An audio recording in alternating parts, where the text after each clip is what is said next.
planifiez mieux. Avec le balado Le Planif. Bonjour, bienvenue au balado Le Planif, une autre édition remplie de surprises, d'informations passionnantes sur le monde de la finance et de la planification et la gestion financière. Cette semaine, on reçoit un invité qui en a beaucoup à nous apprendre sur le monde de l'investissement taxable, le monde de l'investissement imposable. Il y a moyen aujourd'hui de réduire significativement ses impôts sur ses investissements lorsqu'on a un compte non enregistré ou qu'on a des investissements, par exemple, dans sa société de gestion. Isabelle Junot va nous retracer les bons coups et les gaffes de Warren Buffett. Parce que oui, dans la capsule Origine, on va présenter quelques-unes des gaffes que reconnaît aujourd'hui le gourou des investisseurs de par le monde, l'unique Warren Buffett. Et notre question du beau-frère à ne pas manquer, c'est celle-ci. Le beau-frère se demande pourquoi REER, CRI, CELI, régime d'épargne-études pour les enfants, on n'utilise pas tout le même produit, tous les mêmes produits placés justement dans ces comptes-là. Eh bien, il y a une bonne raison. On va vous fournir la réponse dans cette édition du balado Le Planif.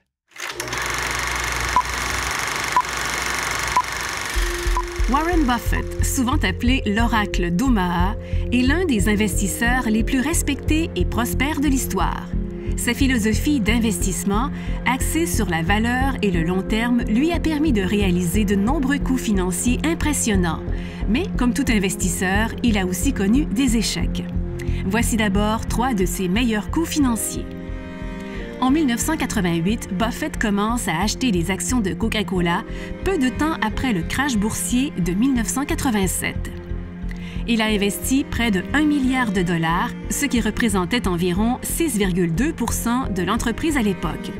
Cette participation a considérablement augmenté en valeur au fil des années, devenant l'une des plus rentables et emblématiques de son portefeuille.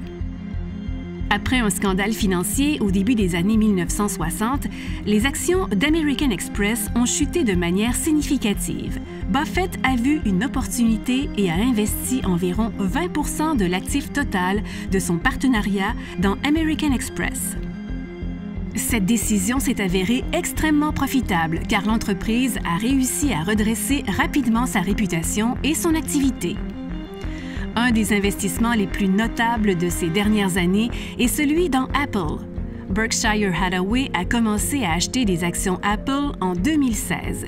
L'investissement vaut désormais des dizaines de milliards de dollars, faisant de cette participation une des plus imposantes de son portefeuille. Et maintenant, voici ses échecs les plus douloureux.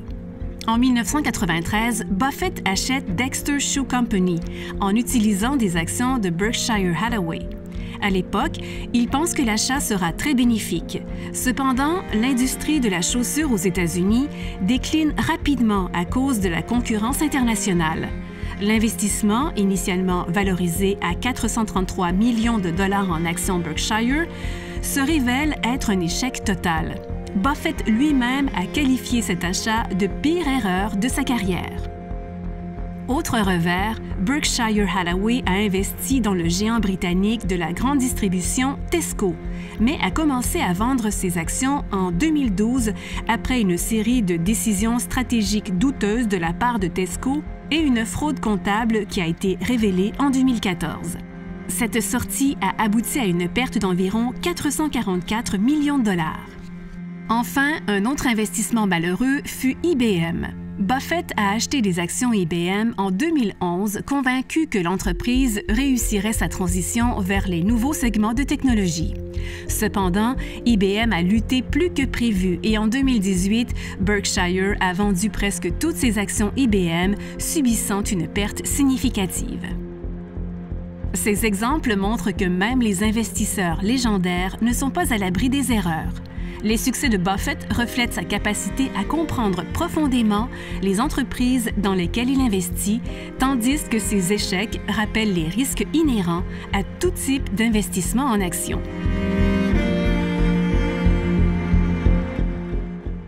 Ça me rappelle aussi quelque chose que j'ai lu il y a quelques années.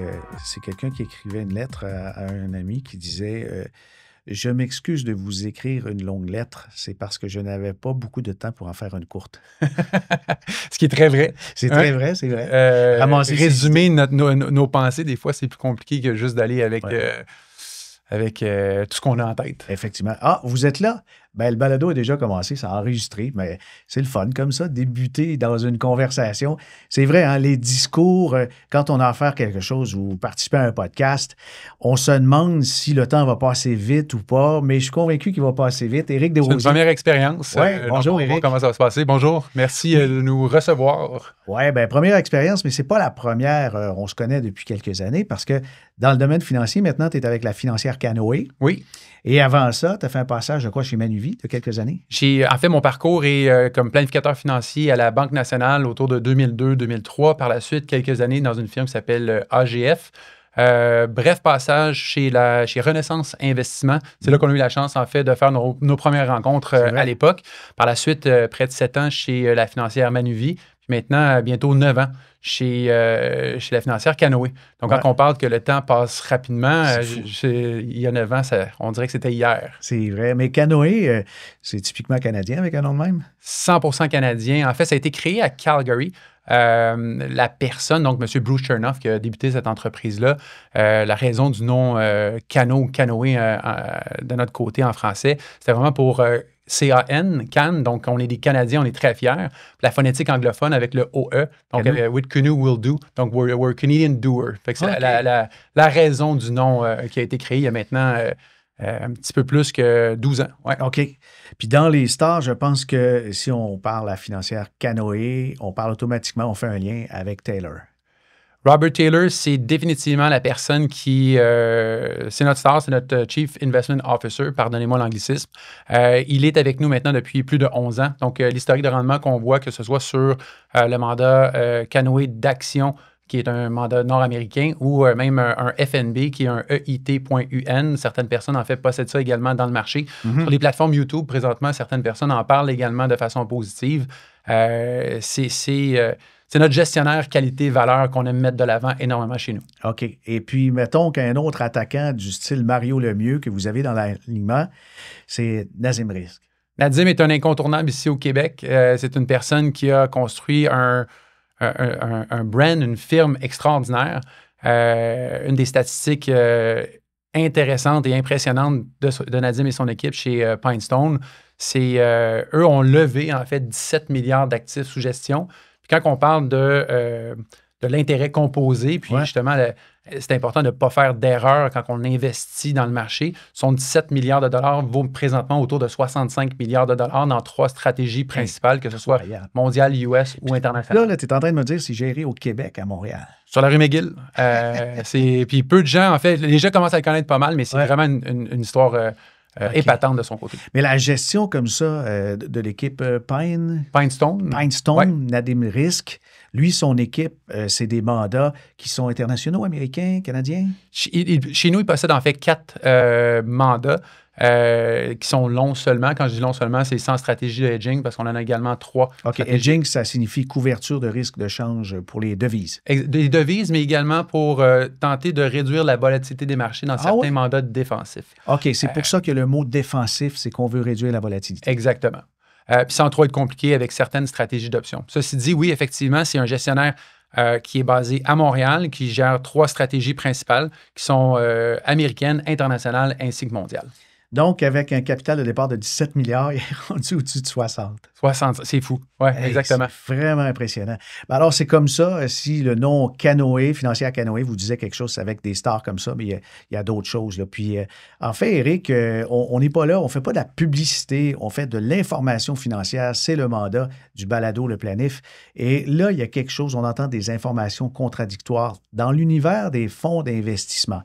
Plusieurs vont dire les fonds mutuels, c'est pas bon, comme si c'était un produit scrap, alors que tu viens de me parler de stars qui livrent la marchandise, qui surpassent les indices. Mais il y a un autre phénomène qui est très important, c'est la fiscalité. Ouais. Au niveau de la fiscalité, les fonds d'investissement ont une particularité quand on voit le mot catégorie. Tout à fait. Qu'est-ce que ça signifie? Le mot catégorie, en fait, c'est un mot qui a vu le jour, selon les recherches que j'ai faites, puis je sais qu'on a eu une certaine discussion par rapport à ça. Mm-hmm. À date de départ, ce que j'ai lu, moi, de mon côté, c'est la financière CI, ou les fonds communs de placement chez CI Investment, qui ont débuté ça, eux, en 1987. L'avantage de ça, à l'époque, était les Income Trust, donc les sociétés en commun. Société en commandite, je crois qu'on l'appelle. Société de revenus, fiducie de revenus. Fiducie de revenus, voilà. Eux avaient l'avantage d'avoir un avantage fiscal. Les catégories de sociétés, on était en mesure de pouvoir prendre un pool, donc plusieurs fonds, que ce soit des fonds d'action, de revenus, des fonds équilibrés ainsi que des fonds d'action. Revenus, ça veut dire que dedans, il y a des obligations ou ce qui rapporte de l'intérêt. Exactement. Puis on est en mesure de pouvoir prendre donc les frais financiers, donc les frais de gestion qu'on entend régulièrement, puis on peut les mettre contre les revenus d'intérêt, donc comme une entreprise, pour réduire la facture fiscale pour les investisseurs dans ces différentes sociétés. CI, RBC, Manuvie, Canoë, Mackenzie, tout le monde en a eu pendant un bon bout de temps. Et ces catégories de sociétés-là, eux, si jamais on avait un dollar qui excédait, donc qui était plus élevé en intérêt, qu'on ne pouvait pas mettre contre des frais financiers, on pouvait faire une stratégie, donc de stratégie d'option, qui nous permettait de recaractériser l'intérêt en gain en capital. L'avantage de faire ça pour des fonds de revenus fixes, donc des obligations, c'était de les mettre contre des gains ou des pertes dans la société qui nous permettent de réduire la facture fiscale, donc de repousser l'impôt dans le temps jusqu'en 2007. OK. Qu'est-ce qui est arrivé à ce moment-là? 2007, en fait, pour ceux et celles qui sont assez vieux pour s'en rappeler, des gens au bureau maintenant ne se rappellent pas de 2007 parce qu'on a une équipe relativement jeune de notre côté, donc c'est toujours intéressant de parler de ça. Et M. Jim Flaherty, feu M. Flaherty. Oui, ancien ministre des Finances décédé maintenant sous Harper. Exactement. Donc, lui, ce qu'il avait fait le 31 octobre 2007, TELUS avait mentionné qu'il avait l'intention de devenir ce qu'il appelle un income trust. Même la RBC, je crois. C'était pas la RBC, j'ai refait, c'est Bell, exactement. Bell Canada qui avait les deux décidé de le faire. Et donc, les pertes de revenus financiers pour le gouvernement fédéral allaient être importantes à ce moment-là. Il y avait Page Jaune qui était devenu justement une fiducie de revenus. Oui, à l'époque où ça allait très bien de leur côté puis que l'Internet n'était pas nécessairement de ce jour. C'est fou, on a oublié les bottins de téléphone. Ça fait plus partie du paysage. Mais alors, ces gros monstres-là qui étaient en trust, ça faisait en sorte que les distributions allaient vers l'investisseur, mais il n'y avait pas d'impôt pour les sociétés. Exactement. Donc, ils pouvaient réduire leur facture fiscale de façon significative. Lorsque donc, la hache a été mise dans cette catégorie ou dans cette structure, ce qui est arrivé, c'est qu'au fur et à mesure que le temps a avancé pour les fonds communs de placement, il commençait à avoir un déséquilibre entre donc, les frais de gestion ainsi que les revenus d'intérêt en dollars qui pouvaient être mis contre les frais de gestion. Donc, quand on a un déséquilibre qui arrive, on avait $1 qui devait être imposé, à même la société mère, donc on prend un exemple simple, $1 d'intérêt. Donc, l'intérêt est imposé à même la société, donc il reste 50 sous. Je t'envoie le 50 sous de ton côté et toi, tu dois t'imposer également dans des comptes qui sont hors REER ou des comptes qui sont non enregistrés. Puis là, il reste 25 sous sur le dollar d'intérêt qui avait été généré de la compagnie de fonds communs de placement. On veut éviter ça à tout prix. C'est pour ça, au fur et à mesure, qu'il commence à avoir un peu d'incertitude à savoir qui en a une, qui en a pas. Mais on entend même des rumeurs sur le terrain où on va nous dire que telle catégorie fiscale dans telle compagnie, elle est pleine, ils vont devoir la fermer. On entend vraiment toutes sortes d'histoires. Là. C'est avec des changements fiscaux. Est-ce que c'est l'Agence du revenu du Canada ou c'est la catégorie fiscale elle-même qui a comme une espèce de ballon qui gonfle?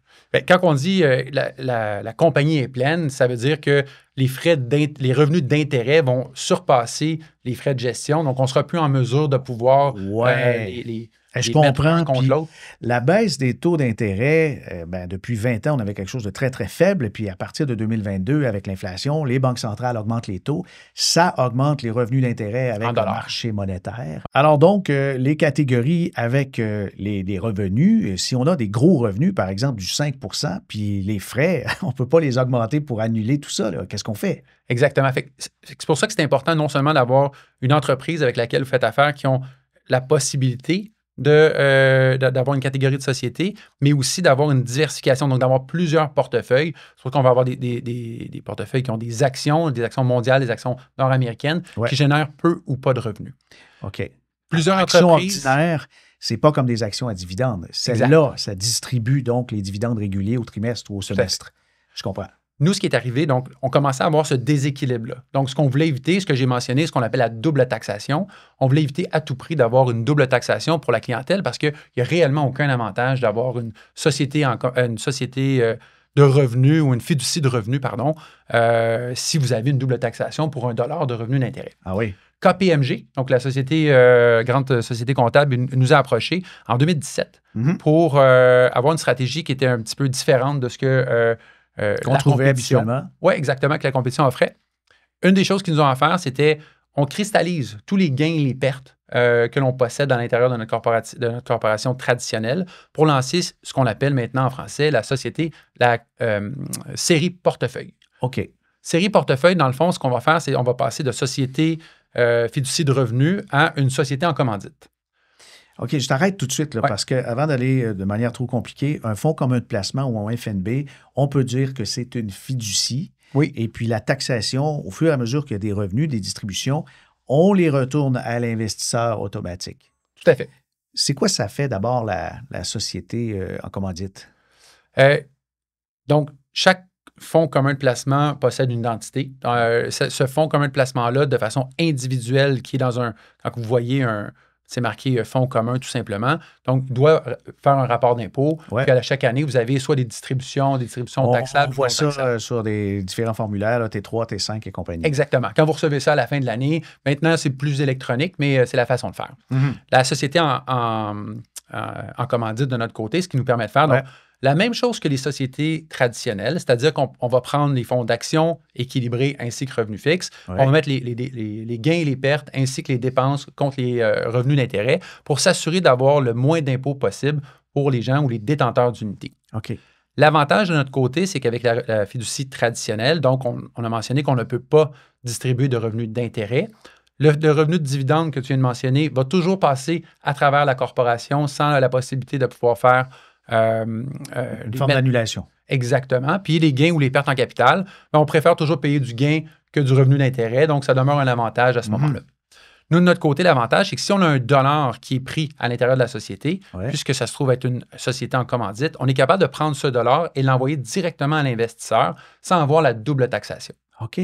C'est pas parfait ou ce n'est pas aussi fiscalement avantageux que l'époque. Ceci dit, nous, de notre côté, il n'y a pas de date de maturité. Quand on parlait que les sociétés étaient pleines tantôt, il n'y a pas une journée où je vais devoir communiquer avec les détenteurs d'unités pour dire, malheureusement, cet avantage-là vient... La ballonne, elle va péter, on va faire du gain en capital, puis tout le monde doit payer leur facture fiscale. Donc, ce qui veut dire quoi dans les faits? On a certains mandats, nous, de notre côté, l'année passée, en revenu fixe à 100 qui ont généré du revenu d'intérêt, mais qu'on était en mesure de pouvoir mettre contre des frais financiers dans notre société. À ce moment-là, aucun impact pour ses clients. Disons que tu avais mon fonds d'obligation avantage chez nous. Le fonds a généré 100 85 du revenu, donc 85 était du retour de capital. Donc, ça veut dire qu'on prend du capital à l'intérieur du portefeuille qu'on redonne aux détenteurs d'unités. C'est pas imposable. Non imposable. Il y avait un 15 qu'on n'a pas été en mesure de pouvoir mettre contre les frais financiers ou les pertes ou quoi que ce soit dans la société qu'on a dû envoyer aux clients. Donc, sur votre T3, il y avait un 15 qui, lui, était 100% imposable comme du revenu d'intérêt. OK. Sur 100 piastres de gain, finalement, c'est pas terrible là, en termes d'impôt. Sur un 100 de revenu, on a 85 qui va être du retour de capital non imposable, puis 15 qui va devenir imposable 100%. Okay. Ça demeure plus avantageux que d'acheter un certificat de placement garanti, donc un CPG, ou même une obligation traditionnelle à la pièce. OK, parce que là, au lieu d'avoir 15 imposable, c'est 100 du gain, finalement, qui l'est. Exactement. D'accord. Puis cet avantage-là, moi, je travaille pour une firme de fonds communs de placement. J'ai des gens que je connais très bien qui travaillent dans une firme de fonds communs de placement.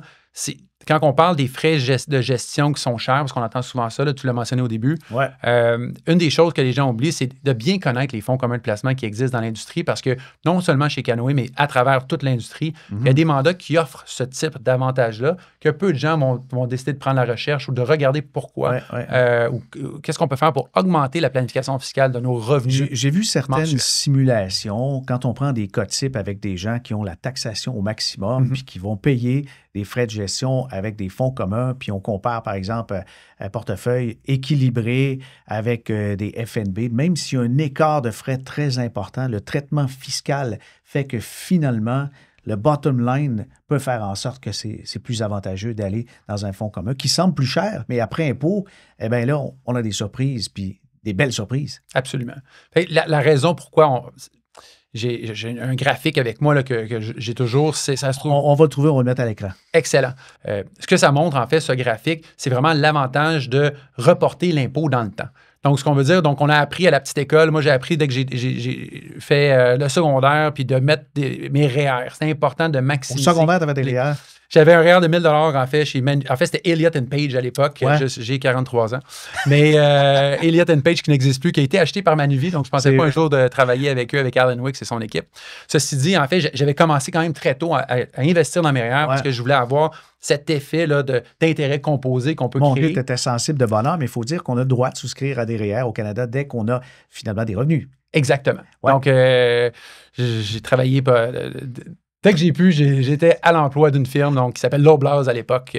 On rentre dans le personnel. On va laisser ça de côté. Ceci dit, l'avantage d'avoir nos REER ou de maximiser nos REER, c'est vraiment de de repousser l'impôt dans le temps le plus tard possible. À l'époque, c'est qu'on veut acheter une maison. Puis je reviens, certains produits gouvernementaux offrent des programmes où le crédit d'impôt est très important. Ouais. Mais l'idée, c'est de choisir aussi un portefeuille qui va donner du rendement pour la clientèle. Donc, de le laisser tranquille, déjà, c'est une bonne stratégie. Exactement. Donc, si vous avez l'opportunité de maximiser vos REER, vous avez également fait ce que vous devez faire dans votre CD, puis il reste de l'argent qui est non imposable ou de l'argent qui est dans un compte non imposable, bien là, à ce moment-là, on veut trouver certaines façons de pouvoir repousser encore une fois l'impôt dans le temps. C'est ce que ça l'offre, ce genre de stratégie. Et puis, justement, ça donne bien, on en parle souvent au balado, le planif, c'est qu'on se trouve dans un transfert de richesse extraordinaire depuis quelques années. C'est amorcé peut-être depuis 3-4 ans, mais les prochaines années, évidemment, avec les parents des baby-boomers qui décèdent, des baby-boomers qui vieillissent, les transferts intergénérationnels font en sorte qu'il y a beaucoup plus d'argent non enregistré que des REER et des CELI. Et ces sommes-là, donc, évidemment, on veut payer notre juste part d'impôt, mais il y a moyen de réduire en vraiment sélectionnant de manière minutieuse nos investissements. Tout à fait. Catégorie de société. Alors, vous avez une structure qui est une société en commandite, c'est ça? Et puis maintenant, les choix d'investissement là-dedans, ça touche à quoi? De ce qu'on offre de notre côté, donc chez la financière Canoë. Donc, on est passé de 2,4 milliards d'actifs sous gestion en 2016. Aujourd'hui, on frôle les 17,5 milliards d'actifs sous gestion. On a une gamme de portefeuilles à l'intérieur de notre structure qui a 12 solutions d'investissement, que ce soit des portefeuilles d'actions pures, donc que ce soit mondial, international, ou américain, ainsi que nord-américain, certaines solutions équilibrées qui vont verser ou non du revenu de façon mensuelle pour les gens qui ont besoin de revenus fiscalement avantageux. Sinon, des solutions de revenus fixes à 100%, que ce soit des solutions qui sont un petit peu plus nord-américaines, ce qu'on appelle vanille, c'est-à-dire un fonds d'obligations qui va ressembler à des obligations gouvernementales canadiennes ou même des obligations plus tactiques avec notre fonds de revenus sans contrainte. OK, je vais revenir sur les obligations parce que c'est rare qu'on entend que dans les catégories de sociétés, pour justement protéger du revenu de distribution en intérêt, on ait encore sur le marché une structure comme ça. Donc, vous l'avez, on peut investir en catégorie chez Canoë. Tout à fait. Donc, avec l'exemple que j'ai mentionné, c'était des exemples sur nos 2 mandats de revenus fixes qui sont disponibles, il n'y a aucune action à l'intérieur de ces mandats-là. Donc, pour les gens qui recherchent du revenu, mais aussi avoir un portefeuille qui va être un peu plus défensif, qui dans la nature, donc un peu moins de volatilité, à ce moment-là, ces 2 produits sont disponibles. Je ne vais pas te mettre en boîte, mais dans le contexte actuel où les taux d'intérêt sont vraisemblablement à la baisse, c'est arrivé quand même 3 fois au Canada, une seconde qui arrive, une première qui arrive aux États-Unis d'un moment à l'autre.